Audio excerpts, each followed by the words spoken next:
കാസർഗോഡ് ഇപ്പം ഞാൻ താമസിക്കുന്ന തിരുവനന്തപുരത്താണ്. ഞാൻ ജനിച്ചത് നിലമ്പൂരിലാണ്, മലപ്പുറം ജില്ലയിലെ നിലമ്പൂരിലാണ്.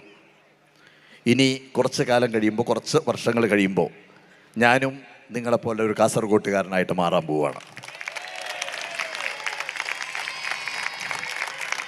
അതിൻ്റെ കാരണം നേരത്തെ പറഞ്ഞ പോലെ തന്നെ, ഇനി എന്ത് ജീവിതത്തിൽ ബാക്കി വയ്ക്കാൻ ആഗ്രഹിക്കുന്നു എന്ന ചോദ്യത്തിൻ്റെ ഉത്തരം കാസർഗോഡ് കുറേ വർഷങ്ങളായിട്ട് അനുഭവിച്ചുകൊണ്ടിരിക്കുന്ന എൻഡോസൾഫാൻ ദുരിതബാധിതരെ ചേർത്ത് പിടിച്ചുകൊണ്ട് 1000 കുടുംബങ്ങളെ, 1000 കുട്ടികളെ സംരക്ഷിക്കുവാനുള്ള വലിയൊരു സ്വപ്നവുമായിട്ടാണ് ഞാനിപ്പോൾ ജീവിച്ചുകൊണ്ടിരിക്കുന്നത്. ഞാൻ വെറും ഒരു ജാലവിദ്യക്കാരനായിരുന്നു. 7ാമത്തെ വയസ്സിലാണ് ഞാൻ മാജിക് പഠിക്കുവാൻ തുടങ്ങുന്നത്. 10ാമത്തെ വയസ്സിലാണ് ഞാൻ ആദ്യത്തെ സ്റ്റേജിൽ പെർഫോം ചെയ്യുന്നത്. അതിനുശേഷം 45 വർഷം എൻ്റെ ചിന്തകളിലും എൻ്റെ സ്വപ്നങ്ങളിലും എൻ്റെ മനസ്സിലും ഇന്ദ്രജാലം മാത്രമേ ഉണ്ടായിരുന്നുള്ളൂ. മറ്റൊന്നും